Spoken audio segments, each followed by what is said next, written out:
पत्रकार सर्व पत्रकार मित्रांचं मी स्वागत करतो। या पत्रकार परिषदेला उपस्थित असणारे तुषार कामतेजी, योगेश भोयरजी, अजित गव्हाणेजी, नाना काटेजी, जगदीश शेट्टीजी, विलास लांडेजी, सर्व माझे उपस्थित असणारे विशेषतः दोन्ही राष्ट्रवादी काँग्रेस पक्षाचे सन्माननीय पदाधिकारी, सर्व आमचे कार्यकर्ते, सर्व पत्रकार बंधू भगिनींनो, आपल्याला सगळ्यांना माहिती की महाराष्ट्रामध्ये 29 महानगरपालिकेच्या निवडणुकीची धामधूम सुरू झालेली। आज 3 वाजता अंतिम चित्र स्पष्ट झालेलं आहे। काही जागा बिनविरोध आलेल्या आहेत वेगवेगळ्या महानगरपालिकेच्या, आणि बाकीच्या ठिकाणी दुरंगी, तिरंगी, चौरंगी, पंचरंगी अशा प्रकारच्या आता निवडणुकीला सुरुवात झालेली आहे। या निवडणुकीच्या निमित्तानं सगळ्या शहरांच्या मध्ये 9 वर्ष निवडणुका न झाल्यामुळं खूप कार्यकर्ते, म्हणजे 17ला निवडणूक झाली, त्यानंतर 22ला व्हायला पाहिजे होती, ती 22ला नव्हतं, आता 26ला होती आहे। 26 साल सुरू झालेलं आहे। फेब्रुवारीतच आपल्याला निवडणूक व्हायला पाहिजे होती 22मध्ये, आणि त्याच्यामुळं बरेच कार्यकर्ते, इच्छुकांची संख्या सर्वच राजकीय पक्षामध्ये जास्त होती। यामध्ये केंद्रामध्ये जरी आम्ही NDA सरकारमध्ये असलो, राज्यामध्ये आम्ही महायुतीमध्ये असलो, तरी आपल्याला आठवत असेल मागे महाविकास आघाडीमध्ये काम करत असताना देखील स्थानिक स्वराज्य संस्थांच्या मध्ये जिथं शक्य असेल तिथं आम्ही आघाडी करायचो, जिथं शक्य नसेल तिथं आम्ही त्या ठिकाणी एकमेकाच्या विरोधामध्ये उभे राहून त्या निवडणुकांना सामोरं जायचं, अशा प्रकारचं मागचे एकंदरीत परिस्थिती होती।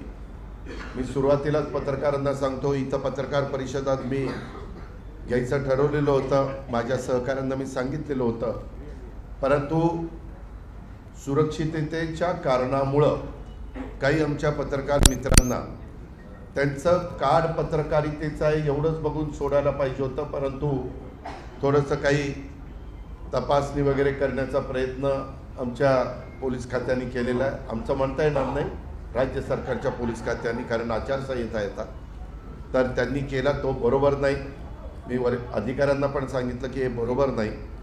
पत्रकारिता एक महत्त्वाचा पत्रकार घटक आहे, आणि लोकशाहीमध्ये त्यांचंही एक अनन्यसाधारण अशा प्रकारचं महत्त्व आहे, आणि त्याच्यामुळं असं आता पुढं कुणी जरी झेड कॅटेगरीचे कोणी इथं आले तरी देखील आपण ती काळजी घ्या, अशा पद्धतीनं त्यांना सांगितलेलं आहे। तर कृपा करून तुम्ही त्याबद्दल, आमचा कुणाचा त्याच्यामध्ये दोष नाही आहे, हे माझ्या पत्रकार मित्रांनी सुरुवातीलाच ध्यानामध्ये घ्यावं। पत्रकार मित्रांनो, आपल्याला सगळ्यांना माहिती आहे की शहर जे बदलत गेलं, ह्या शहराने एक आकार घेत गेलं। हे 1991ला ह्या शहराने मला खासदार केलं, त्यावेळेस ह्या शहराची माझी फार काही ओळख नव्हती, काही ठराविक कार्यकर्ते होते, परंतु तेव्हा एकसंघ काँग्रेस होती, आणि काँग्रेसचे राजीव गांधींनी आणि आदरणीय पवार साहेबांनी मला उमेदवारी दिलेली होती, आणि त्याच्यातून मला इथल्या अनेक लोकांनी आशीर्वाद दिले, काँग्रेसच्या सगळ्या नेते मंडळींनी आशीर्वाद दिले, तरुण सहकाऱ्यांनी मला मदत केली, आणि मतदारांनी विश्वास टाकला, आणि मला वाटतं त्यावेळेस इथं मला 35,000चं लीड मिळालं होतं। मी खूप लाख मतांनी निवडून आलो, परंतु ह्या विधानसभा मतदारसंघात, आणि तेव्हापासून मी ठरवलं की बाबा आपण राजकारणात इतके नवखे, आपला काही जास्त ओळखी नाही, परंतु निव्वळ काँग्रेसचे राजीव गांधी आणि आदरणीय पवार साहेबांच्याकडे बघून आपल्याला निवडून दिलेलं आहे, आणि आपण काम केलं पाहिजे। आणि तेव्हापासून मी इथल्या कामाला सुरुवात केली। 92ला निवडणुका आल्या, त्या पहिल्यांदा कॉर्पोरेशनच्या निवडणुकीला आम्ही सामोरं गेलो, त्यावेळेस रामकृष्ण मोरे इथं महत्त्वाची भूमिका बजावायचे। नानासाहेब नवले होते, माऊली लांडगे होते, अनंतराव थोपटेजी होते, मदन बापनाजी होते, कृष्णराव भेगडेजी होते, असे वेगवेगळे मान्यवर, तिरुमणी त्यावेळेस हे होते, अध्यक्ष होते, मला चांगलं आठवत आहे, आणि ते होते। असे सगळ्यांनी मिळून आम्ही सुरुवात केली।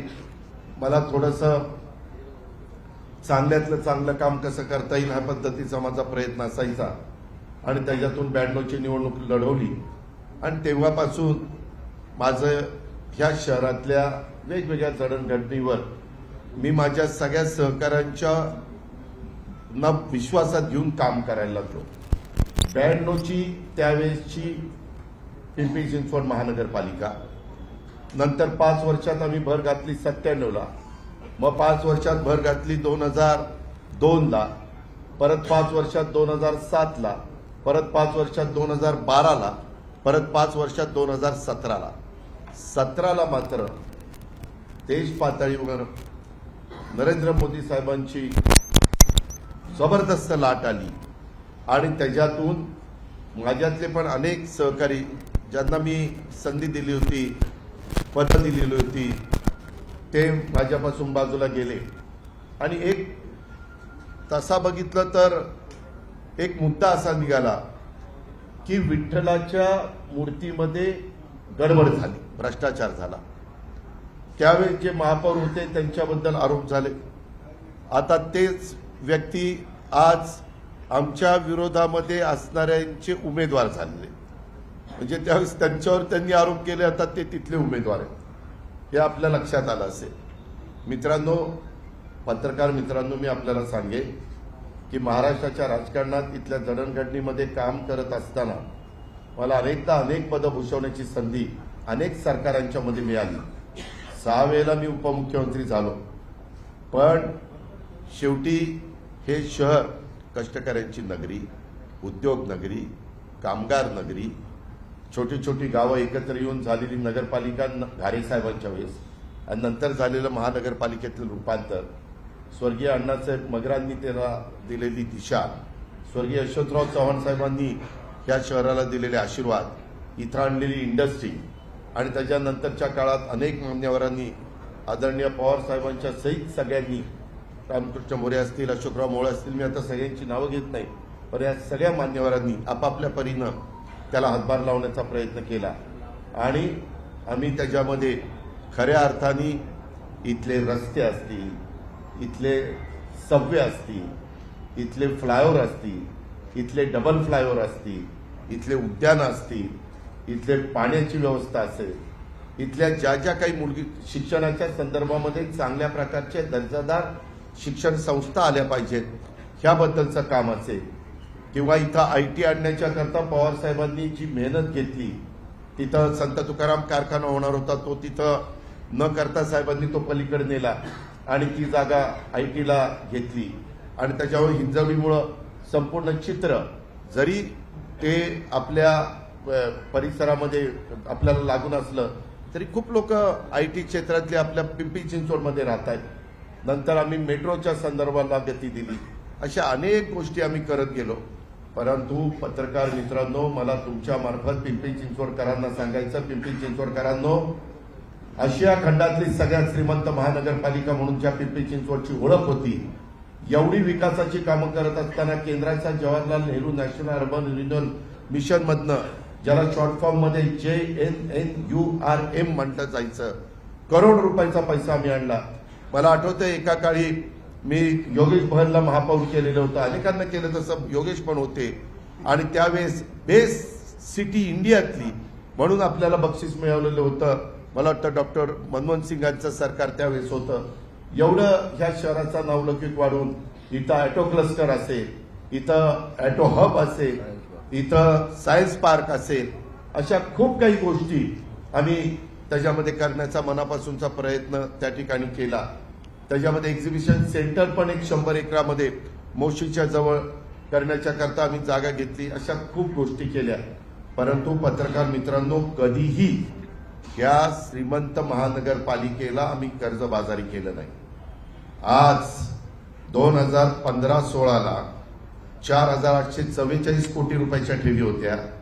16-17ला त्या 3348 झाल्या. 17-18ला ते 2957 झाल्या. 18-19ला ते 1903 झाल्या. 19-20ला 2893 झाल्या. 20-21ला पुन्हा त्या 2300 झाल्या. त्याच्यानंतर 21-22ला 1800 वर आल्या. 22-23ला 1000वर आल्या. 23-24ला 1900 वर आल्या. 24-25ला 1700वर आणि आता 2000वर अशा ठेवी कमी होत गेल्या. वास्तविक ह्या ठेवी वाढत जायला पाहिजे होत्या आणि ती रक्कम जवळपास आजपर्यंत ठेवीचं व्याज वगैरे भरत ते 10,000 कोटीला जायला पाहिजे होती. ह्याच्यामध्ये एवढंच नाही, कर्ज रोखे काढलेत आणि ते कर्ज रोखे काढून एक प्रकारे ते कर्जच आहे. कर्ज रोखे म्हणजे एक प्रकारचं कर्जच आहे आणि अशा पद्धतीनं ह्या 10,000 कोटीच्या ठेवी असणं अपेक्षित होतं. जवळपास आता 2,000 कोटीच्या ठेवी आहेत. 8,000 कोटी रुपयाच्या ठेवी त्या ठिकाणी मोडल्या गेल्या. माझं म्हणणं की मग मोडल्या तर काम दाखवा ना, की बाबा एवढा पैसा त्या ठिकाणी गेला, आज काम त्या ठिकाणी आपल्याला पाहायला मिळत नाही. तुम्हाला पत्रकार मित्रांनो मला सांगायचं आहे, माझ्या तुम्हाला विनंती आहे, तुम्ही पत्रकारिता करता, आपल्या सद्विवेक बुद्धीला स्मरून या शहरामध्ये आज काय चाललेलं आहे हे आपणच पहा. एकट्या स्थापत्य विभागाचं दायित्व 2,700 कोटी रुपये दायित्व आणि पाणी पुरवठा विभागाचं दायित्व 604 कोटी रुपये. मनपाच्या इतर विभागाचं दायित्व जवळपास 4,000 कोटी रुपयाच्या पेक्षा जास्त दायित्व आहे. आणि स्थापत्य विभागामध्ये तुम्ही बघितलं तर प्रामुख्याने नवी मुख्य इमारत ती त्यावेळेस निष्ठाचा प्लॅन केलेला होता. मला वाटतं त्या काळामध्ये सुनील पाटील म्हणून एक आर्किटेक्ट आहे, अनेक जणांना बघितलं होतं, पण त्याच्यामध्ये आणि ते हरित सेतू, अर्बन स्ट्रीट, मोशी हॉस्पिटल, विविध ठिकाणी असलेले सिमेंटचे रस्ते, डांबरी रस्ते, मुख्य फायर स्टेशन इमारत, वाकड येथील शाळा, ओव्हरब्रिज वगैरे हे स्थापत्यामध्ये प्रामुख्याने ही काम आहे. पाणी पुरवठा विभागामध्ये भामास गेटचं जॅकवेल 162 कोटी, भामास गेट ते नवलखा उमरे पाईपलाईन टाकणं 62 कोटी, त्याच्यामध्ये अजून एक नवलख उमरे आणि देऊ पाईपलाईन टाकणं 101 कोटी आणि देऊ ते चिखली पाईपलाईन टाकणं 45 कोटी, नवलख उमरे ते प्रेशर टँक 38 कोटी आणि ड्रेनेज विभागामध्ये पर्यावरण अभियांत्रिकी विभागात विविध कामासाठी काढण्यात आलेले कामकाज प्रलंबित असलेल्या कामाची दायित्व. बजेटपेक्षा जास्त अनेक अनावश्यक कामं केवळ रिंग करून लाटण्याचा आणि काढण्याचा प्रयत्न झालेला आहे. त्याच्यामध्ये काही डांबरी रस्ते उखडून टाकले जातात, ते पुन्हा सिमेंटचे केले जातात. अर्बन सीटच्या नावाखाली नव्याने वाढीव फुटपाथ आणि रस्त्यांची रचना केली जाते.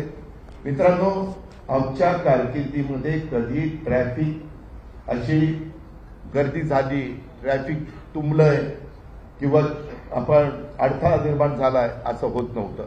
आज कशा पद्धतीची अवस्था आहे, अहो त्यावेळेस दापोलीवरून निघालं तर निगडीपर्यंत माणूस असाच जवळपास कुठेही सिग्नल न लागता पुढे जायचा. 8-8 पदरी रस्ते आम्ही केले. कधी पण कामं करत असताना दिलीप बंड असतील, श्रीकर परदेशी असतील, त्याच्यामध्ये आशिष शर्मा असतील, अशा अनेक अधिकाऱ्यांच्या बरोबर आम्ही कामं केली. सगळ्या टीमनी मला साथ दिली आणि तशा पद्धतीचे ठराव आम्ही केले आणि एक महाराष्ट्रातलं आणि देशातलं एक महत्वाची सिटी म्हणून ह्याचा नावलौकिक आपण वाढवण्याचं काम केलेलं आहे. आज वाहतुकीची कोंडी जर बघितली तर सुसज्ज रस्ते आणि या सगळ्या गोष्टी, ग्रेड सेपरेटर, उड्डाणपूल, परंतु पिंपरी चिंचवड शहर आज वाहतुकीच्या कोंडीच्या विळख्यात अडकलेलं आहे. मित्रांनो, भोसरीचे आता विलास आणि अजित इथं आहेत. भोसरीच्या पुलाचं भूमिपूजन करत असताना मी तिथं सांगितलं हा 2 पदरी नाही 4 पदरी झाला पाहिजे आणि तो पूल तिथं मी 4 पदरी करायला लावला. त्याच्यामध्ये पिंपरी चिंचवडमध्ये आज अर्बन सीटच्या नावाखाली अक्षरशः रस्त्यांची वाट लावलेली आहे. फुटपाथ, पार्किंग, वाहतुकीचे आवश्यक असलेले रस्ते याचा कुठलाही विचार केला जात नाहीये. माझं काय म्हणणं आहे, व्हिजन असं असलं पाहिजे नेतृत्वाला की जास्तीत जास्त लोकसंख्या असणाऱ्या घटकाला कुठल्या कामाला प्राधान्य दिलं पाहिजे. तसं प्राधान्य इथं दिलं जात नाही. फुटपाथ मोठे करून रस्ते छोटे केले गेलेले. फुटपाथवर बऱ्याच बगलबच्च्यांनी अतिक्रमण करून तिथं मला तर कळलंय हप्तेखोरी चाललेली. तिसरेच लोक हप्ते घेत आहेत. दापोडी ते निगडी रोड, पिंपरी चिंचवड ते लिंक रोड, आकुर्डी ते रावेत रोड, अशा अनेक चांगल्या रस्त्यांचं अक्षरशः वाटोळ केलेलं आहे. थोडा पाऊस झाला तरी देखील रस्ते तुंबतात. शहरात कुठेही वाहन पार्किंगची व्यवस्था करायला आता जागा ठेवली नाही. मेट्रो स्टेशनच्या खाली भर रस्त्यावर पार्किंग केलं जातं. 9 वर्षामध्ये त्यांची कारकीर्द पहिली 5 वर्ष आणि नंतर पण तसं बघितलं तर राहिली 9 वर्षात पार्किंग सुविधा विकसित केली गेली नाही. गाळे BRT रस्ता तयार असून सुद्धा वापरासाठी 9 वर्षात खुला केला गेला नाही. त्यामध्ये बेकायदा पार्किंग चालू आहे. स्मार्ट सिटीच्या माध्यमातून स्मार्ट पार्किंग ॲप आणि ई सायकल ही दोन्ही प्रकल्पावर खर्च केलेले कोट्यवधी रुपये पत्रकार मित्रांनो बुडाले आणि ह्या पद्धतीनं BRT कॉरिडॉरची संकल्पना मोडून मी कॉरिडॉर लगत असलेल्या इमारतीमध्ये सार्वजनिक पार्किंगची सुविधा उपलब्ध करून देण्याची व्यवस्था केली, परंतु सार्वजनिक वापरासाठी असलेले हे सर्व पार्किंग त्यांनी त्या ठिकाणी खाऊन टाकल्यासारखं परिस्थिती निर्माण केलेली आहे. मित्रांनो, मी परवा मला वाटतं 2 ठिकाणी सभा घेतल्या. एक पंकज भालेकरच्या इथं घेतली आणि दुसरी एक चिखल्याला घेतली आणि एक तळवण्याला घेतली. दोन्ही ठिकाणी मी भूमिका मांडली की इथं टेंडरमध्ये रिंग केली जाते, इथं दादागिरी केली जाते, इथं मोठ्या प्रमाणावर टेंडरचे फुगवटा वाढवला जातो. मी आपल्याला पुराव्यांनी निश्चित देईल की तेच रस्ते जर दुसरीकडे करायचं म्हटलं तर ते कमी पैशामध्ये होतात. इथं टेंडरमध्ये खाडाखोड त्या ठिकाणी केली जाते. त्याच्याही बद्दलचे पुरावे माझ्याकडे त्या ठिकाणी आहेत. मी कुठल्याही गोष्टी विदाऊट पुराव्याच्या तुमच्याशी बोलू इच्छित नाही आणि मला कुणावरही बिनबुडाचे आरोप करण्याचं काही कारण नाही. इथं टेंडरिंग दादागिरी दापोडी निगडी रस्त्याच्या अलीकडे अशा पद्धतीनं वेगवेगळे भाग पाडले गेले. त्याच्यामध्ये भोसरी, निगडी, चरोली, चिखली, दिघी, मोशी या पट्ट्यात टेंडर रकमेत ॲडपार किंवा जादा दराने निविदा सादर केल्या जातात. त्याच्यामध्ये वेगवेगळ्या पद्धतीनं 25-25, 30% पर्यंतचा फरक त्या ठिकाणी असतो. आणि तुम्ही बघा काही लोकांच्या प्रॉपर्टी कशामुळे वाढल्या, असा काही चमत्कार घडला, असं काही त्यांनी कामं करून दाखवली, असे काय त्यांची इंडस्ट्री आहे की आज एक कोट्याधीश चे मालक हे झालेले आहेत. एक साधं उदाहरण द्यायचं, मधी कुत्र्याची नसबंदी काढली, भटक्या कुत्र्यांची, आणि त्याच्यामध्ये 5 वर्षात 43,680 कुत्र्यांवर नसबंदी केल्याचा दावा केला आणि लॉकडाऊनच्या काळात सर्व काही बंद असताना देखील 7,145 कुत्र्यावर नसबंदी केल्याचा दावा केला. 71 लाख रुपये नसबंदीवर त्या ठिकाणी बिलं अदा केली. आता तुम्ही मला सांगा, जर एवढं झालं होतं तर यावर्षी ऑक्टोबर महिन्याच्या अखेरपर्यंत पिंपरी चिंचवडमध्ये कुत्रे चावण्याची संख्या नागरिकांची 20,000 लोकांनाच कुत्री चावली आणि मग नसबंदी गेलेली कुत्री गेलं कुठं आणि कुठं पिल्लं काय झाली कुठं कसं, हे जे काही चाललंय अक्षरशः आतापर्यंत 1,70,000हून अधिक लोकांना कुत्रे चावल्याच्या घटना घडल्यात. पत्रकार मित्रांनो, ही कोर्टाने पण सिरियसली घेतलं. इथल्या आपल्या कुत्र्यांच्या बाबतीत नाही, इन जनरल. मी आता खरं तुम्ही हसताय राहा, मी खरं सांगतो, इन जनरल जे काही चाललेलं आहे त्याच्याबद्दल. पण कशात पण त्या नसबंदीत पण पैसे खायचे, काय मिळेल तिथं पैसे खायचे. पंतप्रधान आवास योजनेमध्ये डुडुळ गावात 1190 सैनिकांचा पंतप्रधान आवास योजनेचा प्रकल्प वाढीव दराने निविदा मंजूर केली. निविदा 142 कोटी 89 लाखाची, परंतु प्रत्यक्षात 25 कोटी रुपये जादा दराची म्हणजे 167 कोटी 82 लाखाची निविदा मंजूर केली. पत्रकार मित्रांनो, प्राधिकरण सेक्टर 12 मध्ये क्रमांक 6,452 सैनिकांच्या प्रकल्पाची सुमारे 630 कोटी रुपयांची निविदा ही त्या ठिकाणी काढली. ती मात्र बीजी सिडकेंनी 17-18% बिलोनी घेतली. आज आपल्या इथं जे काही बांधकाम होत आहेत त्याच्यामध्ये डुडुळगाव म्हणून जे आपला शहरातला भाग आहे तिथं जमीन घेऊन स्वतः जमीन विकत घेतात बांधकाम व्यावसायिक किंवा संबंधित लोक आणि 3800 ते 4,000 रुपये प्रति स्क्वेअर फीट दराने फ्लॅट विकतात. मी खोटं सांगत नाही, तिथं डुडुळ गावाला. आणि आपल्या महानगरपालिकेत केवळ बांधकामाकरता 4,000 ते 4,500 रुपये प्रति स्क्वेअर फीटचा खर्च येतोय.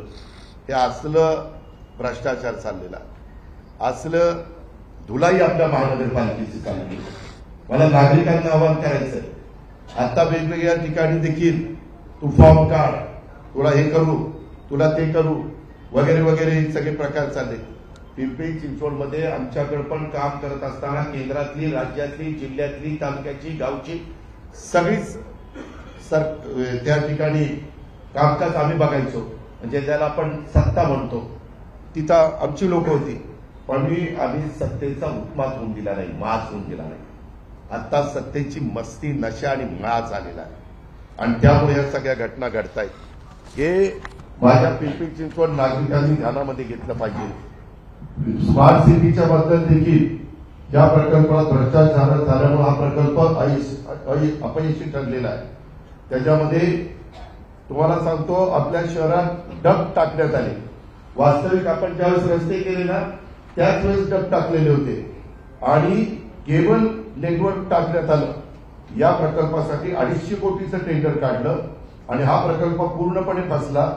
जमिनी खाली केबल टाकण्याचं काम त्याच्यामध्ये लोकप्रतिनिधींनीच रस्त्याच्या अलीकडं पलीकडं वाटून घेतलं आणि इंटरनेटची केबल नाजूक असल्यानं नेहमी सांगतात की 1.5 मीटर म्हणजे 5 फूट खाली टाका आणि ती बंधनकारक आहे. मात्र खोदकामाचं पैसे वाचवण्यासाठी प्रत्यक्ष खोदाई केवळ गुडघ्यापर्यंतच लेवलपर्यंत खोदून डग टाकण्यात आला. त्यामुळं नेटवर्क सुरू होण्यापूर्वीच डॅमेज झालं. अब्जावधी रुपये खर्च करून तयार केलेला प्रकल्प 7-8 वर्षात बंद झाला. हे आपणच पत्रकार म्हणून माहिती घ्या. 600 किलोमीटर केबल नेटवर्कपैकी फक्त 200 किलोमीटरचं केबल नेटवर्क हे आज डॅमेज झाल्यामुळं प्रकल्प पूर्णपणे फसलेला आहे. अंदाजपत्रकात डगच्या बोगस किंमत दाखवलेली आहे. ठेकेदारांनी डगच्या उत्पादनात प्राप्त झालेले डग कॉईनची चलन बिलं ही सादर केल्यावर बिला अदायगी करण्यात आलेली आहे. खरं तर समोर आल्यास इस्टिमेट तयार करताना केलेली बनवेगिरी उघड होऊ नये म्हणून डगच्या उत्पादकाकडूनच प्राप्त झालेल्या डग कॉईनच्या प्रत्येक चलनांवरील बिलावर डग दराला व्हाईटनर लावून सादर करण्यात आलेले तेच व्हाईटनरचे पुरावे मी आता ह्याच्यामध्ये तुम्हाला दाखवलेले. व्हाईटनर लावलाय त्याच्यामध्ये. त्याला जागा ही साधारण परिस्थिती आहे. तुम्हाला कोणाला बघायचं असेल तर आपण बघू शकता. त्याचबरोबर आपल्या ई क्लासरूम, पत्रकार मित्रांनो, जरूर स्मार्ट क्लासरूम असले पाहिजे. या प्रकल्पात सुद्धा मोठ्या प्रमाणात भ्रष्टाचार झाला. मी जे पहिली दोन्ही भाषणं केली, भ्रष्टाचार पोखरली महानगरपालिका कर्जबाजारी केली, हे चित्र आपल्याला बदलायचं आहे. म्हणून आम्ही आज दोन्ही राष्ट्रवादीनं युती केली आणि आज लोकांच्या समोर आम्ही जातोय. त्याच्यामध्ये या प्रकल्पांतर्गत महानगरपालिकेच्या प्रत्येक शाळेत ई क्लासरूम योजनेमुळे प्रत्येक वर्गखोली 1.5 लाख रुपये प्रति टीव्ही, नीट ऐका, त्याच्यामध्ये व्हीयू कंपनीचा 65 इंची टीव्ही बसवण्यासाठी टेंडर मंजूर झालं. 1000 पेक्षा जास्त वर्गखोल्यांमध्ये टीव्ही बसवण्यात आले. टेंडरमध्ये एका टीव्हीची मंजूर किंमत 1.5 लाख रुपये इतकी होती. परंतु बाजारभावाप्रमाणे व्हीयू कंपनीचा 65 इंची टीव्हीचा प्रत्यक्षात किंमत मित्रांनो फक्त 55,000 इतकी आहे. ई क्लासरूम योजनेच्या नावाखाली प्रचंड मोठ्या प्रमाणात भ्रष्टाचार झाला. महानगरपालिकेच्या 123 शाळांमध्ये ई क्लासरूम लागू केलं, परंतु इंटरनेट कनेक्टिव्हिटीच नसल्यामुळं शिक्षकांना एकतर त्यांच्या मोबाईलवरील मर्यादित इंटरनेटद्वारे अथवा खासगी इंटरनेट कनेक्शनद्वारे किंवा डाउनलोड केलेल्या ऑफलाईन शैक्षणिक साहित्याद्वारे शिकवावं लागतं आणि शिक्षकांना ई क्लासरूमसाठी आवश्यक असणारं आधुनिक प्रशिक्षण द्यावं लागतं. आपण जसं पहिल्यांदा संगणक आणला, आम्ही राज्य सरकारच्या कर्मचाऱ्यांना त्या संगणकाचं कोर्स करण्याच्या करता सवलत दिली आणि त्यांना तो कोर्स करायला लावला. ह्याच्यामध्ये हे सगळं जे झालं ते ई क्लासरूमचा असा खेळखंडोबा केला. काय यांना राईट आहे? गोरगरिबांची मुलं त्या शाळेमध्ये शिकतात. ई क्लासरूम झाली असती तर ह्या सगळ्या सुविधा माझ्या गोरगरिबांच्या मुलांना मुलींना मिळाल्या नसत्या. त्याचबरोबर तुम्हाला आठवत असतील तत्कालीन स्थायी समितीचे चेअरमन नितीन लांडगे ऑगस्ट 2021 मध्ये लाच घेताना त्यांना लाचलुचपत प्रतिबंधक विभागाने अटक केली. त्यांना होल्डिंगच्या वर्क ऑर्डरमध्ये काही लाखाची लाच मागणी प्रकरणी अटक केली, ज्यात त्यांच्यासह इतर 5 जणांचा समावेश होता. महानगरपालिकेच्या इतिहासात पिंपरी चिंचवडकरांनो कधी असं घडलेलं नव्हतं, परंतु मनपाच्या वरिष्ठ पदाधिकाऱ्याला अशा प्रकारे अटक झाली. हे मागच्याच टर्म मधलं उदाहरण 17 ते 2022. पण 4 वर्ष निवडणुका पुढे गेल्यामुळं हा मुद्दा मी काढला आणि तुमच्या समोर ठेवलाय. रस्ते खोदाईच्या करता पण एक माफिया इथं तयार झालेले आहेत. त्याच्यामध्ये रस्ते खोदाई झालेली नाही, गॅस पाईपलाईन, इंटरनेट केबल, सांडपाणी वाहिन्या, पाणी पुरवठा या नावाखाली तुमच्या माझ्या शहराची अक्षरशः चाळण केलेली रस्त्याची यातील मोठा भाग बेकायदा रस्ते खोदाईचा असून त्यामुळं शहराचं नियोजन पूर्णपणे कोलमडलेलं आहे. खोदाई माफिया जसं लँड माफिया, वाळू माफिया, भंगार माफिया, तसा ते खोदाई माफिया सुरू झाला. त्याच्यामध्ये जिओ, एअरटेल, वोडाफोन यांच्यासारख्या अनेक खासगी कंपन्या आणि कंत्राटदार हे राजरोसपणे मनपाची कोणतीही अधिकृत परवानगी न घेता रस्ते खोदतात किंवा 1 किलोमीटरची परवानगी घेऊन प्रत्यक्षात 3-4 किलोमीटर खोदाई केली जाते. रस्ता खोदल्यानंतर तो फक्त माती टाकून खड्डे बुजवले जातात. त्यामुळे पहिल्याच पावसाळ्यात रस्ते खचण्याचं प्रमाण त्या ठिकाणी होत आहे. अनधिकृत खोदाईमुळे कोट्यवधी रुपयाचं शुल्क जे महानगरपालिकेच्या तिजोरीमध्ये यायला पाहिजे ते येत नाही आणि एकदा रस्ता खराब झाला की पुन्हा दुरुस्तीसाठी जनतेच्या टॅक्सचाच पैसा वापरला जातो. म्हणजेच एकाच रस्त्याची खोदाई, शुल्क न मिळणं आणि पुन्हा दुरुस्तीचा खर्च असा दुहेरी फटका आपल्या इथं बसतो. वास्तविक मी बघितलेलं आहे, कारण माझ्याकडे पण महावितरण म्हणजे ऊर्जा खातं होतं. त्यावेळेस ऊर्जा खात्याची केबल टाकायला पण ते आमच्याकडनं पैसे घ्यायचे खोदाईला आणि नंतर ते डांबरीकरण करण्याच्या करता. अशा प्रकारे हेच कामं घेतात आणि याच्या दादागिरीमुळं अधिकारी कचखाऊ भूमिका घेतात. हे आम्हाला बंद करायचं आहे. त्याकरता उद्याच्या 15 तारखेला माझ्या पिंपरी चिंचवडकरांनी आम्ही जी युती केलेली आहे, घड्याळ आणि तुतारी, या माझ्या उमेदवारांना त्यांनी निवडून द्यायचं आहे. मला विनंती आहे माझी, पिंपरी चिंचवड महानगरपालिकेचा प्रारूप विकास आराखड्यात नागरिकांच्या मध्ये पत्रकार मित्रांनो खूप मोठी नाराजी आहे. 50,000पेक्षा जास्त हरकती दाखल झालेल्या आहेत. 50,000 कशाला म्हणतो तो, एवढ्या हरकती. आळंदी लगत कत्तलखाना प्रस्तावित आहे. आता आळंदी माऊलीचा परिसर, तिथं कत्तलखाना काढायचं काही कारण आहे का? तिथं आरक्षण टाकलं म्हणजे मुद्दाम काहीतरी नवीन समस्या झाली पाहिजे, हे कुणालाच पटणार नाही. कुठेतरी भावनिक मुद्दा करायचा, समाजामध्ये तेज निर्माण करायची. डॉक्टर बाबासाहेब आंबेडकर, हे कत्तलखाना आळंदीच्या जवळ प्रस्तावित आहे. डॉक्टर बाबासाहेब आंबेडकर यांच्या पुतळ्यामागची भीमसृष्टीच्या जागेवर मैदानावर पोलीस स्टेशनचं आरक्षण प्रस्तावित आहे. म्हणजे मुद्दाम आंबेडकरी समाजात रोष निर्माण त्याच्यातनं झालाय. हे यांना कळत नाही का? त्यांना विजन नाहीये. मी खरंच सांगतो, आम्ही काम करताना मी आजही बघा, आम्ही आढावा बैठका घेतो, 6ला जाऊन काम पाहतो. पत्रकार म्हणतात 6ला कशाला इतक्या लवकर जात असतात, त्या लोकांना त्रास होऊ नये म्हणून जात असतो. बाकी मला फार हाऊस आहे म्हणून नाही, पण गर्दी कमी असते, आपल्याला काम नीटपणे करता येतं, त्याकरता जात असतो. आणि या सगळ्या गोष्टी आहेत. त्याच्यामध्ये ज्याच मैदानावर माझ्या माहितीप्रमाणे पैगंबर जयंती देखील साजरी केली जाते. अल्पसंख्याक समाज पण आता तिथं पोलीस स्टेशनचं आरक्षण टाकल्यामुळे नाराज आहे. वीर चाफेकर बंधू यांच्या स्मारकाच्या विस्तारीकरणाचं आरक्षण ज्या जागेवर प्रस्तावित केलं त्याच जागेवर यापूर्वी खासगी बांधकाम करण्याकरता अधिकृत परवानगी देण्यात आलेली. हे काय चाललेलं आहे? वीर चाफेकर बंधूंचं योगदान तुमच्या माझ्या देशाला स्वातंत्र्य मिळण्याच्या करता ज्यांनी स्वतःच्या जीवाची पर्वा केली नाही, स्वतः शहीद झाले, अशा पद्धतीनं ह्या गोष्टी. अधिकृत परवानगी घेऊन बांधण्यात आलेल्या बांधकामावर आरक्षण, रस्ते रुंदीकरण प्रस्तावित, 25-30 वर्षापासून बांधण्यात आलेल्या घरांवर आरक्षण, रस्ते रस्ता रुंदीकरणाकरता प्रस्तावित. हजारो कुटुंब उद्ध्वस्त झाली. पूर रेषेमध्ये मोठ्या प्रमाणावर फेरफार करण्यात आले. टेकड्या गायब करून निवासीकरण करण्यात आलं.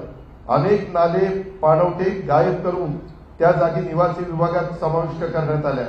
अनावश्यक आरक्षण टाकून सामान्य नागरिकांच्या जमिनीवर आरक्षण टाकण्यात आली व बिल्डरांच्या जमिनी मोकळ्या करण्यात आल्या. चिखली येथे तुम्हाला सगळ्यांना माहिती आहे 250 एकर जमिनीवर सुपर ऍडमिनिस्ट्रेटिव्ह कमर्शियल कॉम्प्लेक्स या प्रयोजनाचं आरक्षण लादण्यात आलं. आता तेच क्षेत्र दलालांच्या मार्फत कमी भावाने खरेदी करण्याचं काम कोण करतंय ह्याचा नीट आपण सगळ्यांनी विचार करा. आज जे कोणी इथलं प्रतिनिधित्व करतात ही लोक आहेत, निगडी यमुनानगर येथील प्राधिकरणाकडनं अधिकृत खरेदी करण्यात आलेली घरं बंगले हे रेडझोनमध्ये समाविष्ट करण्यात आले. तळवडे, चिखली, भोसरी, दिघी या ठिकाणी रेड झोन कायम करण्यात आलेले. अशा पद्धतीनं या सगळ्या गोष्टी मित्रांनो चाललेल्या. माझं एवढंच म्हणणं आहे की हे जे काही मी तुम्हाला सांगतोय हे मी विथ प्रूफ पुराव्यासहित तिथं सांगतोय. माझी आपल्याला विनंती आहे, मी या पिंपरी चिंचवडमध्ये जातीचा, पातीचा, नात्याचा, गोत्याचा विचार न करता विकासाच्या अनेक गोष्टी केल्या. कार्यकर्त्यांची एक फळी चांगली घडवली, निर्माण केली. त्याच्यामध्ये काहींना विधान परिषदेवर पण मी संधी दिली, काहींची नाराजी पत्करून त्याच्यामध्ये मी काहींना स्थायी समितीचं चेअरमन केलं. कितीतरी अशा प्रकारची नावं मला तुम्हाला त्या ठिकाणी सांगता येतील. मी कधीच या शहराचा विकास करताना व्यक्तिगत हेतू ठेवला नाही. आपल्या काळात विकास कामांचा झपाटा आणि दर्जा कसा असायचा तुम्ही मित्रांनो आठवा. माझ्या काळामध्ये आम्ही सगळे बघायचो त्यावेळेस डिवायडरमधली झाडं जिवंत असायची, त्याला पाणी टाकलेलं असायचं. आता डिवायडरच्या झाडाची काय अवस्था, इथली मुरुम कुणी काढत नाही, पाणी कुणी टाकत नाही, कुणी बघत नाही. त्यांचं एकमेव लक्ष कुठं काय भ्रष्टाचार करून पैसे कमवता येतील एवढा एक केलबी कार्यक्रम चाललेला. कुठंही अशा पद्धतीनं हे काम चांगल्या पद्धतीनं झालं. आता मेट्रोला पण तुम्हाला माहिती आहे, आता अण्णा इथं बसलाय, इथनं मला वाटतं चिंचवडवरून ना रे पिंपरी नाही, तिथून निगडीपर्यंत 3 स्टेशन होती. यांनी मला सांगितलं दादा अजून एक स्टेशन पाहिजे. आम्ही केलं ना. मी नेहमी म्हणतो आम्ही कामाची माणसं आहे, आम्ही बिनकामाची माणसं नाही. आमच्यावर आरोप झाले, बिनबुडाचे झाले, आम्ही त्यावेळेस निरसन करायला कमी पडलो आणि त्याचा फटका आम्हाला बसला. परंतु आज झड धाकट दिवसा ढवळ्या लुटारांची टोळी इथं निर्माण झालेली आणि मी हे सगळं आकडेवारीनं तुम्हाला सिद्ध करून दाखवलेलं आहे. उलट आपलं उत्पन्न दरवर्षी वाढतं, कारण इमारती होतात. तुम्ही बघा सुरुवातीच्या काळामध्ये आपल्या इथं असणारे टॉवर आणि आता झालेल्या सोसायट्या ह्या बघितल्या तर पत्रकार मित्रांनो काही काही सोसायट्या 2,500-2,500 लोक तिथं राहतात, त्यांचा टॅक्स येतो आम्हाला. मी आज तुम्हाला हे सगळ्या गोष्टी सांगतो, परंतु 2-3 दिवसांनी पुन्हा पत्रकार परिषद घेऊन आम्ही याच्यावर काय उपाय करणार तेही मी सांगणार आहे. मी नुसती टीका करणार नाही, मी माझ्या सहकाऱ्यांना बरोबर घेऊन आज ह्याचं आपल्या महानगरपालिकेचं वजवाटोळ करण्याचं काम यांनी चालवलेलं आहे. परंतु ते पुन्हा आपल्याला पूर्ववत करण्याच्या करता काय आमचा कार्यक्रम आहे तो पण मी तुम्हाला पुढच्या प्रेसला सांगणार आहे. पर्यावरणाचं तर मित्रांनो यांना गाडीचं घेणं देणं नाहीये. मला तुम्ही सांगा आमच्या काळात आम्ही वृक्षारोपण, वृक्ष संवर्धन याला प्राधान्य द्यायचो. मी कित्येकदा ह्या सगळ्या पदाधिकाऱ्यांना विचारा, गाडीतनं जाताना झाडं चुकलेली असेल तर मी आयुक्ताला फोन करायचोय काय चाललंय. शेवटी आपण आपलं स्वतःचं म्हणून जे काही आपलेपणाने काम करतो तसं काम प्रदूषणावर उपाययोजना करण्यासाठी कोणी प्रयत्न करतंय का? आज नदीचं काय प्रदूषण चाललेलं आहे, आज नदीमध्ये कसा राडारोडा टाकला जातोय, महानगरपालिकेच्या आरोग्य सेवेचा कसा बोजवारा उडालेला आहे, ज्या पद्धतीनं करवाळ केली त्या पद्धतीनं सुविधा दिल्यात का नाही दिल्या. शहराच्या विकासावर समोरासमोर येऊन चर्चा करण्याचं माझं आव्हान आहे. किंवा शहराचा विकास मी केला नाही त्यात माझं योगदान नाही ही हिंमत असेल तर त्यांनी समोर येऊन त्या ठिकाणी सांगावं. या शहराला आम्ही जीव लावला, या विभागाचा प्रतिनिधी या नात्याने खासदार म्हणून मी राजकारणाला सुरुवात केली. मी काही महिने होतो, 6 महिने होतो, पण तरी देखील त्याच्यानंतर सतत माझ्या राज्याच्या राजकारणामध्ये काम करत असताना पिंपरी चिंचवडला कसं आपल्याला झुकतं माप देता येईल हा प्रयत्न केला. या शहरातील विकासकांनी एक माझी ओळख कामाचा माणूस म्हणून केलेली आहे. अशा पद्धतीनं पण आपण पाहू शकता. कधी माझ्या कारकिर्दीमध्ये म्हणजे आमच्या 25 वर्षाच्या माझ्या म्हणजे आमच्या राष्ट्रवादीच्या किंवा काँग्रेसच्या या 25 वर्षाच्या कारकिर्दीमध्ये जर तुम्ही पत्रकार मित्रांनी पण आम्हाला सांगितलं की दादा इथं कुठंतरी गडबड होते तर आम्ही आमच्या पदाधिकाऱ्यांना बोलवायचो. हे असं चालणार नाही. आम्ही आमच्या आयुक्तांना बोलवायचो, त्यांनाही त्या पद्धतीनं त्या ठिकाणी सांगायचो, कारण हे शहर आपल्या सर्वांचं त्या ठिकाणी होतं. या गोष्टी पण आपण या निमित्तानं ध्यानामध्ये घेतल्या पाहिजेत अशी माझी आपल्या सर्व पत्रकार मित्रांना विनंती आहे. आम्ही नवीन चेहऱ्यांना संधी दिली, काही अनुभवी लोकांना संधी दिली आहे. आम्ही त्याच्यामध्ये आता प्रचाराची यंत्रणा सगळ्या काही गोष्टी सिस्टमॅटिक पद्धतीनं राबवणार आहेत. आम्हाला कुठेही आचारसंहितेचा भंग करायचा नाही. मित्रांनो, एक माझी बहिणी सकाळी मला भेटायला आली होती. ते म्हणले दादा एका प्रभागात एका मुलाचा अर्ज होता, अक्षरशः सिनेस्टाईलने त्याचा पाठलाग केला, त्याला पकडला, त्याला काही लोकांनी गाडीत घातला आणि उमेदवारी अर्ज मागे घेतला. म्हणजे ही आपल्याला कायदा सुव्यवस्थेच्याही बद्दल त्या ठिकाणी मोठं काम करावं लागणार आहे. जर राजकीय वरदास्त असला तर कायदा सुव्यवस्था त्या ठिकाणी अडचणीत येतील. ही पण गोष्ट तुम्ही बघा. 25 वर्षात गाड्या फोडणं म्हणजे आमच्या काळात तसं होत नव्हतं. आता गाड्या फोडणं, ते काय कोयता गॅंग, ते काय स्कूटर जाळणं, अशी दहशत निर्माण करणारी काही लोक नाही मुलं की ते असतात 18 वर्षाच्या आतले आणि त्यांच्यावर काही गुन्हे म्हणजे कलम लावायचे म्हटलं तरी अडचणी येतात कायद्याच्या. अशा पद्धतीनं माझं आपल्याला सगळ्यांना सांगणं आहे, माझी आपल्याला सगळ्यांना हेही सांगणं आहे, आम्ही राष्ट्रवादी काँग्रेस दोन्ही माध्यमातून नव्या आणि चांगल्या चेहऱ्यांना संधी देण्याचा प्रयत्न केलेला आहे. महिलांची सुरक्षा अतिशय गंभीर असा महत्वाचा विषय आहे. शहराच्या वाहतूक कोंडीचा मोठा प्रश्न आहे. आम्ही एवढे प्रशस्त रस्ते त्या काळामध्ये बनवले, त्यामुळे एका ठिकाणून दुसरीकडे जाताना 10 मिनिटं लागत होती, आता 1-1 तास लागतो. शहरातील वाहतूक व्यवस्था पूर्ववत करण्यासाठी आम्ही काही नवीन उपाययोजना केल्या पाहिजेत, त्या पण मी तुम्हाला पुढच्या वेळी सांगेन. आम्हाला ना भय ना भ्रष्टाचार म्हणून सत्तेत आलेल्या स्थानिक लोकांनी शहरात संपूर्ण निधीचं आणि महानगरपालिकेत भ्रष्टाचाराचं वातावरण तयार केलेलं आहे. शहरातील अल्पसंख्याक उमेदवारांना दमदाजी पैशाचा आम्ही दाखवून त्यामध्ये प्रकार या ठिकाणी सुरू आहे. अशाही बातम्या येत आहेत. लोकशाही दादागिरी खपवून घेतली जाणार नाही. जनतेने नोंद घेऊन अशा प्रवृत्तीच्या लोकांना खड्यासारखं बाजूला केलं पाहिजे. पवना नदी, इंद्रायणी नदी, मुळा नदी या 3 प्रमुख नद्यांच्या मध्ये आपली ही उद्योगनगरी वसलेली आहे.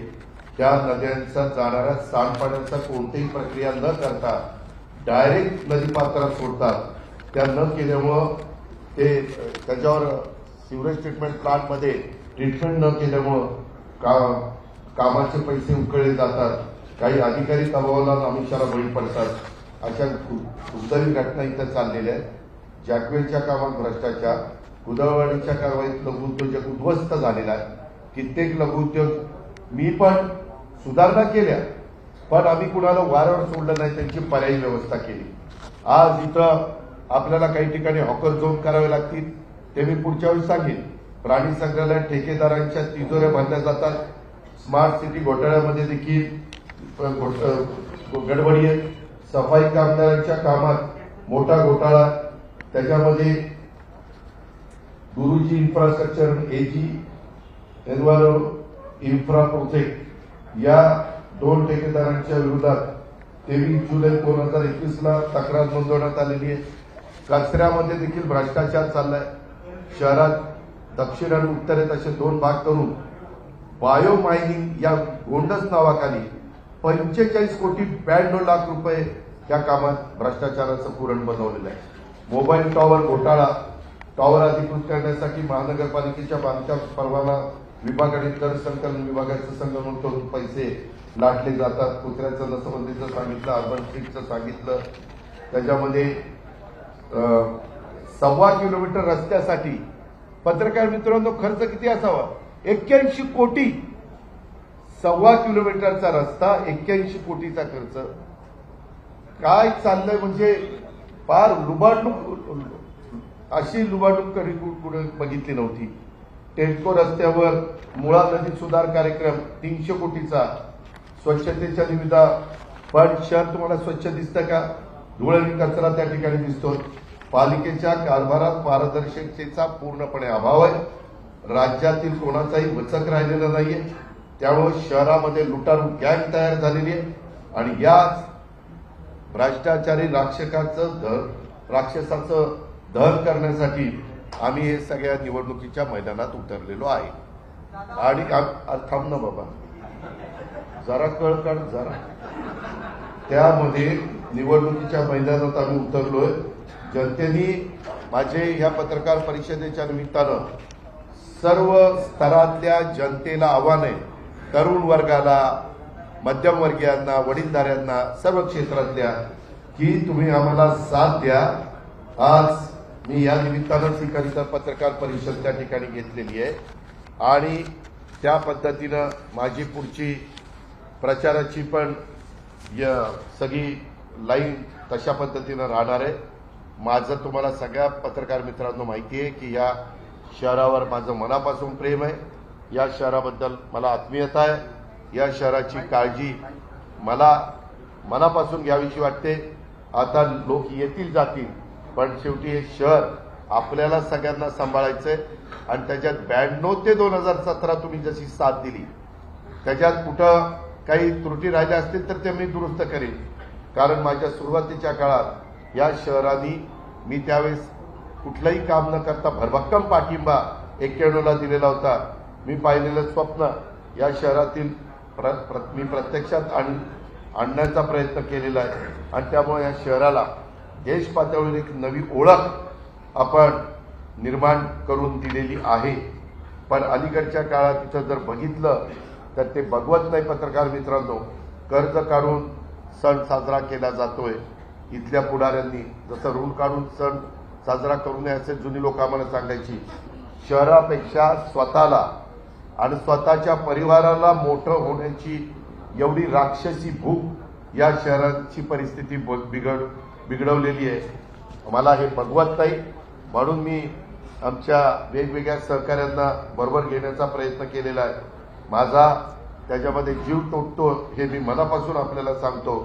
मी तुम्हालाही पत्रकार मित्रांना सांगेन, आम्ही आमच्या 25 वर्षात काय केलं आणि यांनी यांच्या 9 वर्षात आशिया खंडातली सगळ्यात श्रीमंत महानगरपालिका कशी कर्जाच्या खाईत लोटली हे आपण सगळ्यांनी पाहावं आणि प्रत्येकाने आपल्या सद्विवेक बुद्धीला स्मरून मतदान त्या ठिकाणी करावं असं आवाहन मी या निमित्तानं करतो. विचार एकाने आर्मीच्या एकाने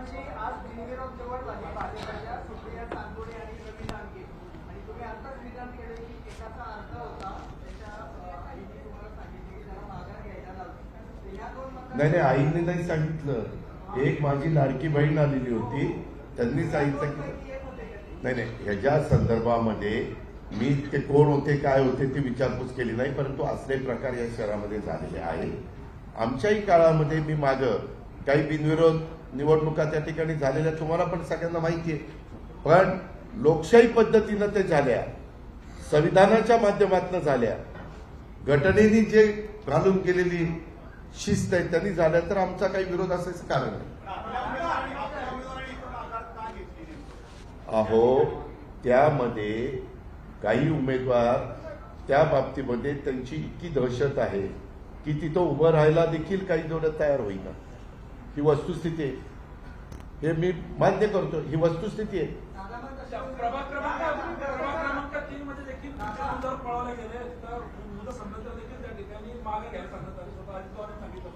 बरोबर, मी तेच सांगतोय ना, ही दहशत कमी करण्याकरता हे कुणाच्या हातात आहे? लोकशाहीमध्ये हे नागरिकांच्या हातात आहे. नागरिकांनी मनात आणलं आणि या शहराला पुन्हा कर्जबाजारातनं बाहेर कर्जबाजारी महानगरपालिका केली, ती पूर्वपदावर आम्ही मागे आणली होती. कामं केली आम्ही, 25 वर्ष कामं केली. पत्रकार मित्रांनो, एकही जण असं म्हणू शकणार नाही की अजित पवारांच्या त्या कारकिर्दीमध्ये कामं झाली नाही. कामं केली, वृक्षारोपण झालं, ग्रीनरी झाली, सगळ्या काही गोष्टी झाल्या. पण त्यावेळेस आम्ही कर्ज काढलेलं नव्हतं. उलट ठेवी वाढवत वाढवत केंद्राचा पैसा, राज्याचा पैसा, वेगवेगळ्या योजनांचा पैसा आणि त्याला जोड आपल्या महानगरपालिकेची, असं करून आम्ही ते केलं. यामध्ये आमच्या हातामध्ये महानगरपालिकेची सूत्र गेले 9 वर्ष नाहीये. त्यामुळं तिथं दहशत वाढली. हे साधं सरळ गणित आहे.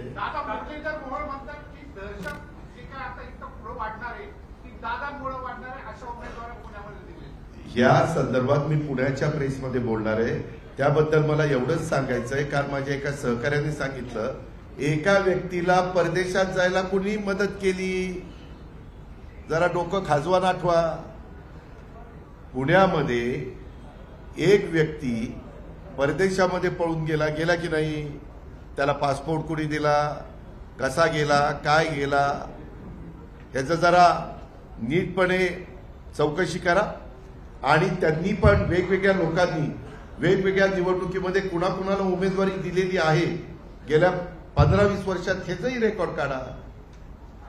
मी त्या संदर्भात माझी फक्त इथं युती एनसीपी म्हणजे तुतारी आणि घड्याळ नाही, त्याच्यामध्ये आम्ही आरपीआय सचिन खरात गट म्हणजे RPI Republican party of India, त्यांनी पण पुण्यात आणि पिंपरी चिंचवड, माझे पत्र आहे, काल विजय स्तंभाला दर्शन करण्याच्या करता, अभिवादन करण्याच्या करता मी गेलो. आपलं 1 जानेवारीला आपण जमतो ना, तिथंही सचिन माझ्याबरोबर होता. त्याच्या संदर्भात काही जागा आम्ही मित्र म्हणजे त्यांना सोडल्या. आता त्यांना जागा सोडल्यानंतर त्यांनी कुणाला उमेदवारी द्यावी हा त्यांचा अधिकार आहे. आता इथं पीपल्स रिपब्लिकन पार्टी महाराष्ट्र प्रदेश संभाजीराव रंगनाथ गायकवाड, जोगेंद्र कवाडे साहेबांचे, त्यांनी पण आम्हाला पाठिंबा दिला, असा अनेक लोकांनी दिलेला आहे. त्याच्यामुळं त्यांना तिथं उमेदवार जे वाटून येतील तिथं त्यांनी कुणाला द्यावी हा त्यांचा अधिकार आहे. आणि मी मगाशी जे सांगितलं, हे काय व्हाईटनर लावलेलं, मी जर मगाशी म्हणत होतो ना, हे जे प्रकार आहे हे का व्हाईटनर लावलेलं, हे माहितीच्या अधिकारात आपण माहिती काढली, हे का व्हाईटनर लावलेलं, हे का व्हाईटनर लावलेलं. भयानक चाललंय, भयानक. यामध्ये आमच्या हातात सूत्र आल्यानंतर त्याची चौकशी रितसर, कुठलीही पार्सलिटी न करता, त्या व्यवस्थितपणे जे काही नियम ठरवून दिले त्या नियमाने आम्ही करू. पण त्याकरता जनतेचे आशीर्वाद आम्हाला पाहिजे. त्याकरता घड्याळ आणि तुतारी यांनी साथ दिली पाहिजे.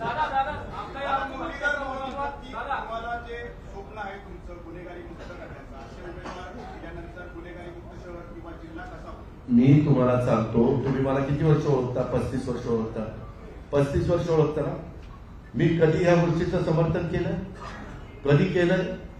आणि आता मी तुम्हाला कुठल्या मी 3चं संपलं की अजून माझ्याकडे यादी आली नाही.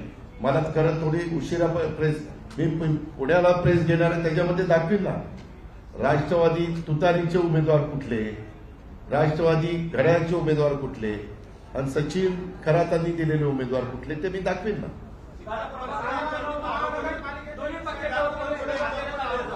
काय काय बर, उद्याच्याला गुन्हा कुणावर झाला तर गुन्हा सिद्ध व्हायच्या आधीच तो दोषी असतो का? असतो. तुम्हाला माहितीये माझ्यावर 70,000 कोटीचा भ्रष्टाचाराचा आरोप झाला ना. ज्यांनी केलं त्या सगळ्यांच्या बरोबर मी सरकारमध्ये आहे ना, आहे ना.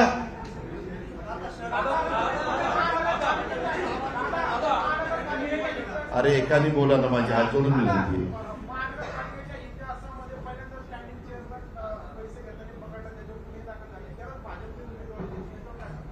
नाही, हे तुम्ही बघायचं. मी काय बोलणार आहे? मी बोललो की तुम्ही म्हणाल हा हे असंच करणार.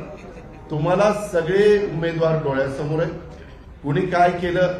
आता ज्या माझ्या लाडक्या भगिनीला मी महापौर केलं होतं तिनंच तिकडे तिकीट घेतलं. तिच्यावरच आरोप झाले की हिनं त्या बा पांडुरंगाच्या मूर्त्यांमध्ये गडबड केली. आता काय करायचं.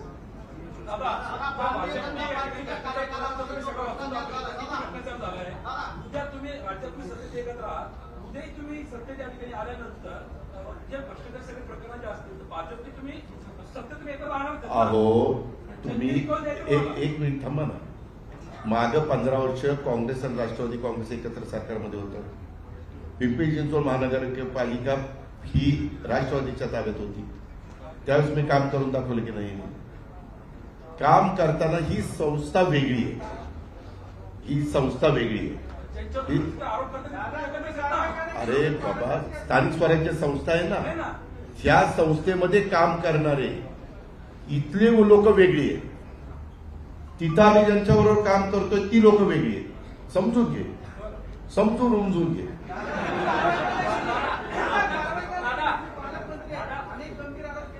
अहो त्याच्यामध्ये सांगितलं ना की महानगरपालिकेची सूत्र जर पुन्हा मागच्यासारखी आमच्या हातात दिली तर आम्ही या सगळ्या गोष्टी बंद. मी पुढच्या प्रेसला हे सगळं तुम्हाला काय करणार. मी आज काय सांगितलं काय घडतंय गेल्या 9 वर्षात काय घडलंय आणि काय घडतंय आणि कसं कर्ज वाढलंय आणि कशा ठेवी नष्ट झाल्या आणि कशी बिलं देणं बाकी आहे स्थापत्याची आणि त्या सगळ्यांची हे मी दाखवलं. हो का तुम्ही साथ दिली ना. 12 तास पण मला जास्त झाले. त्यामध्ये मी ते जे भाषण तळवलेलं आणि चिखलीला केलं त्याला लाईक्स किती आले. 4,60,000 लाईक्स आले. कशामुळं का असे ना. पूर्वी काय व्हायचं. पूर्वीची गोष्ट वेगळी. आता electronic media print media Instagram Twitter Facebook ह्या सगळ्या गोष्टी इतक्या ऍक्टिव्हपणे काम करतात. मीच आश्चर्यचकित झालो ते 4,60,000 लाईक्स मिळाल्यानंतर. म्हणजे लोक बरेच जण आता सभेला न जाता आता ही पत्रकार परिषद पूर्ण राज्यात गेली ना. लाईव्ह तुम्ही दाखवताय. माझं काम कित्येक करोड लोकांना तुम्ही दाखवलंय. हा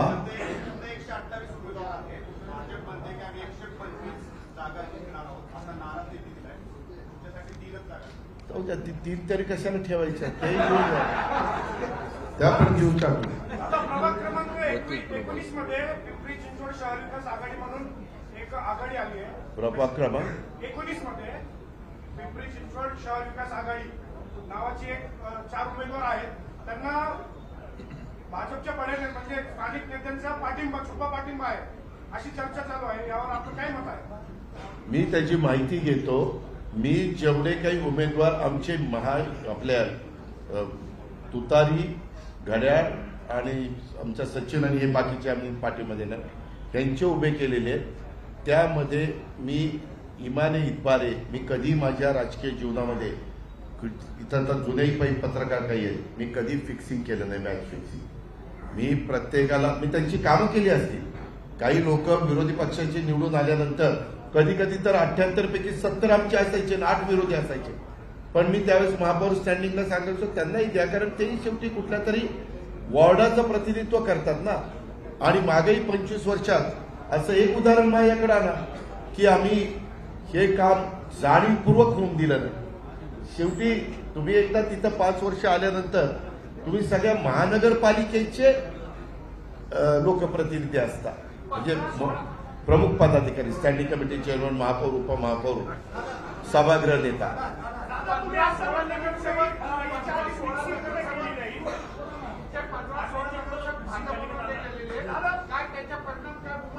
काय नाही.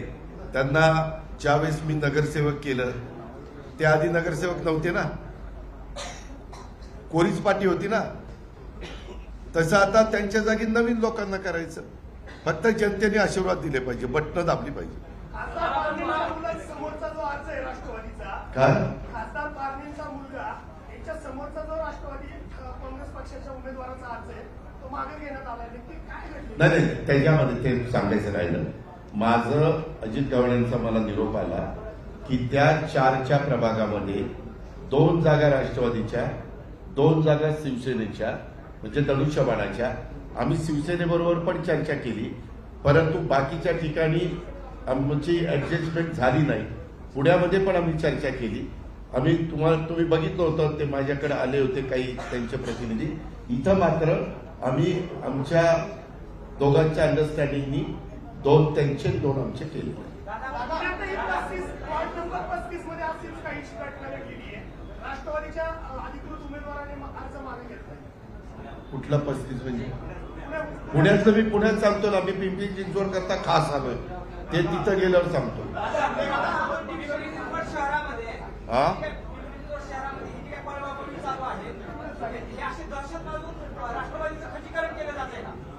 हो का?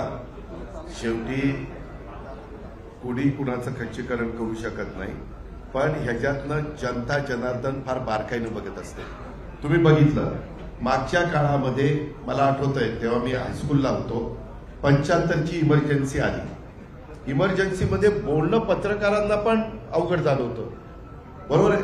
सगळे चिडीचूप, काहींना तर जेलमध्ये टाकून दिलेलं होतं. टाकलं होतं की नव्हतं? पण नंतर 75च्या नंतर 77ला निवडणुका आल्या आणि जयप्रकाश नारायण यांनी एक उठाव केला.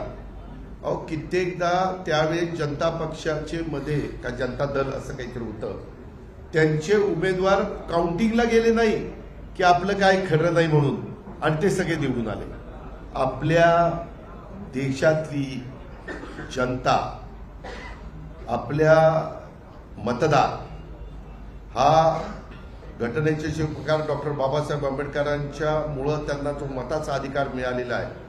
त्यांना जर असं हे काही चुकीचं चाललेलं दिसलं आणि ते त्यांना पटवून देण्याच्या करता समोरचे लोक यशस्वी झाले, तर जनता मिमी मांडणाऱ्यांना डोक्यावर पण घेते आणि मिमी मांडणाऱ्यांना खाली पण फेकून देते. हा इतिहास आहे की नाही? आहे ना.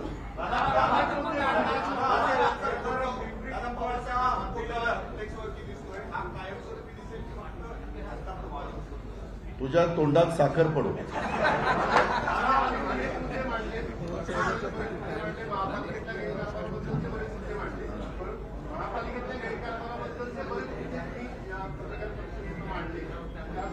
खरे ते मांडले.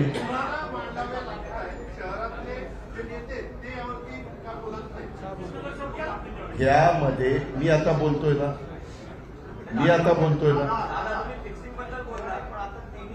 अरे बाबांनो, तुम्ही मला साथ द्या. मी नाही बदल करून दाखवला तर बोला ना. त्यामध्ये त्या संदर्भामध्ये सगळ्या गोष्टी पूर्वी जशा व्हायच्या त्या पद्धतीने होतील. सगळ्यांचा मान सन्मान ठेवून आम्ही करू. अजित गव्हाणे सारख्यांनी उमेदवारी अर्ज भरला नाही, तर दुसरीकडे विक्रांत लांडे उमेदवारीच्या रिंगणात दिसून येत नाही. विक्रांत लांडेंच्या त्यांनी मला सांगितलं की मला नाही दिलं तरी चालेल, माझ्या भावाला द्या, म्हणून त्याच्या भावाला तिकडे दिले ना. अजित गव्हाणे म्हटलं, दादा मी आता आमदारकीला उभा राहणारा माणूस महानगरपालिकेला कसा उभा राहतो? त्याच्यामुळे ते आता पुढच्या आमदारकीची वाट बघतोय. काय आपली अडचण?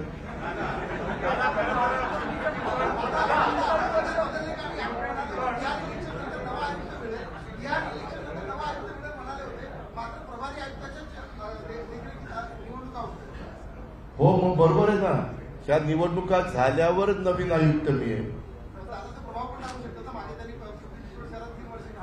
कुणी मग ते करतायत ना चांगलं.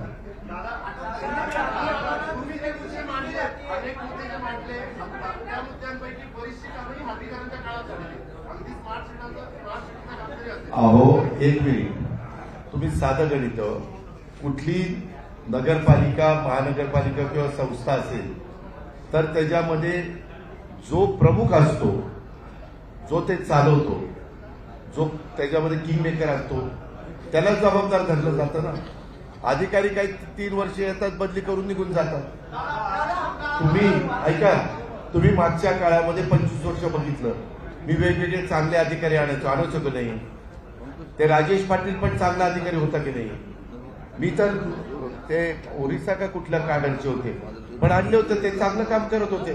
मी नेहमी माझ्या हातात जेव्हा असतं त्यावेळेस चांगले अधिकारी सर्व ठिकाणी आणायचा प्रयत्न करतो, कारण त्याच्यातलं निम्म काम आपलं वाचतं.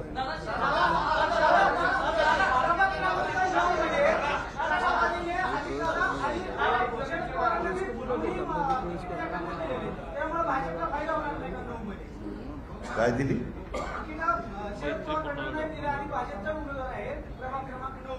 हा,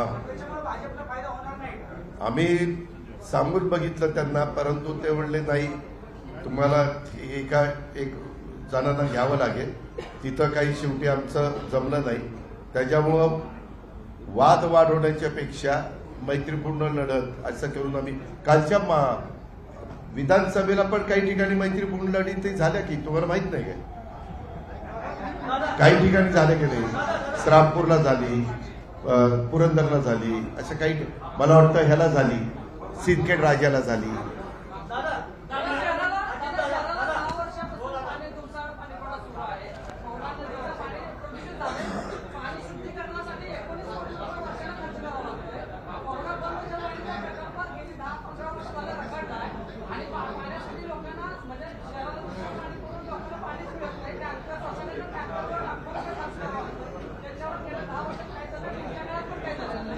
एक मिनिट, आमच्या काळात झालं नाही असं चुकीचं बोलू नका. मी माझ्या काळामध्ये बंद पाईपलाईनचं काम सुरू केलं. त्याच्यानंतरच्या काळामध्ये एक घटना घडली, ती गोळीबार झाला. त्याच्यातनं माझी प्रचंड बदनामी केली की होय ह्यांनी हे सगळं कृत्य घडवलं. त्याची जबरदस्त किंमत मला राजकीय मोजावी लागली. आणि त्याच्यानंतरच्या काळामधली महानगरपालिकाच माझ्या हातनं गेली आणि ते काम केलं पाहिजे. मी आता सुनील शेख यांना पण विनंती केलेली आहे की पुढं का होईना, जर नागरिकांनी माझ्या ताब्यामध्ये महानगरपालिका दिली, मी सांगतोय, मी स्वतः बघणार, मी कामाचा माणूस आहे. माझी नागरिकांना आव्हान आहे, तुम्ही माझे उमेदवार निवडून द्या. मी रोज पाणी या शहराला देण्याच्या करता 100% मी यशस्वी होऊन दाखवेन. मी जे बोलतो ते करतो, तेवढी धमक ताकद माझ्यामध्ये आहे.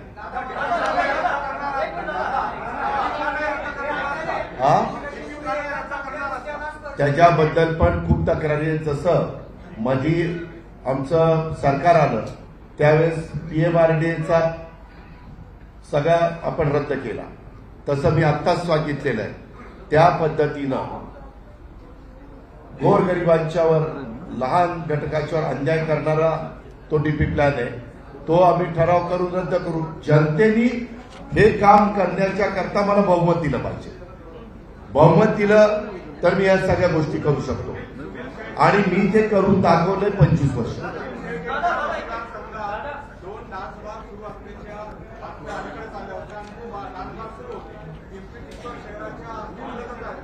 शहरामध्ये आजही वाहनाची तोडफोड होते, पोलिसांचा वचकच राहिला नाही. मग तेच सांगतो ना, म्हणून तर महानगरपालिका माझ्या ताब्यात दिल्यावर मी ते अधिकाऱ्यांना मी करीन ना, तेच सांगतो साहेब.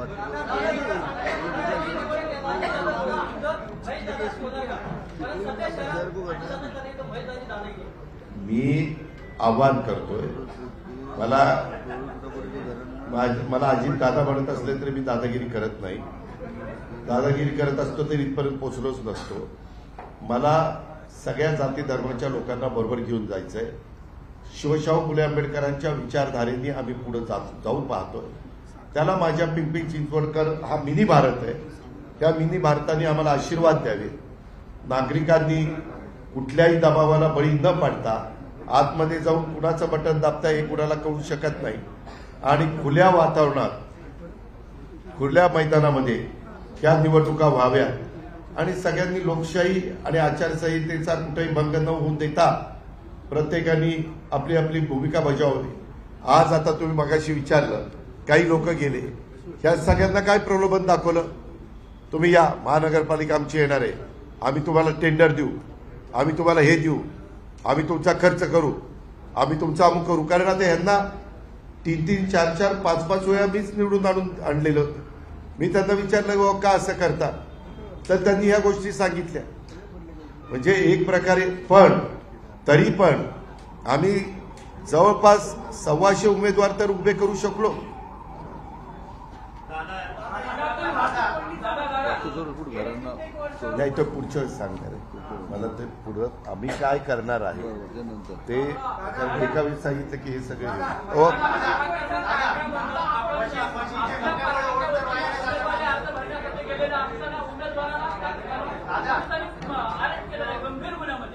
काय काय काय प्रभाग क्रमांक 11 मधनं राष्ट्रवादी काँग्रेस पक्षाच्या उमेदवारी अर्ज भरण्यासाठी गेलेल्या उमेदवाराला पोलिसांनी तिथून पकडलेल्या गंभीर गुन्ह्यात त्याच्यावरती फार आरोप होतात.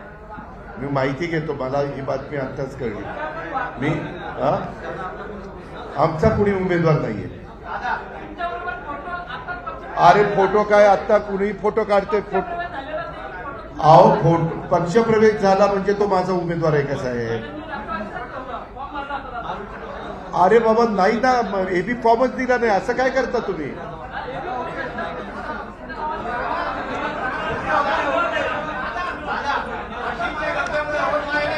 हा ऐका ऐका ऐका ऐका बरा मुद्दा काढला ऐका माझ्या काही सहकाऱ्यांना असंही सांगितलं काहींनी अहो तुम्ही आमच्याकडे या 2,500 मतं तर अशीच आम्ही पहिलीच ऍडजस्ट केलेली आहे आणि मग बाकीची मिळणार असंही काही नाही वास्तविक मी आपल्याला सांगतो मशीनमध्ये कुणालाही चेंज करता येत नाही अरे थांबा ना बाबा त्यामध्ये हे सगळं चुकीचं आहे आता पण नगरपालिकेच्या निवडणुका झाल्या त्या ज्या नगरपालिका ज्या विचाराच्या होत्या त्याच निवडून आल्या त्याच्यामध्ये असं होत नाही पण कधी कधी पराभव झाला तर तो खुल्या मनाने मान्य केला पाहिजे की बाबा आम्ही आमच्या परीनं मनापासून प्रयत्न केले पण जनतेला आम्ही मतपरिवर्तन करण्याच्या करता यशस्वी होऊ शकलो नाही असं करून त्यांनी मान्य केलं पाहिजे अलीकडे काय झालं पराभव झाला ते मशीनमध्ये ऍडजस्टमेंट झाली एक झालं पत्रकार मित्रांनो तिथं काही गडबड होत नाही कारण एवढ्या मोठ्या मशीनमध्ये गडबड करायची म्हटलं तर कितीतरी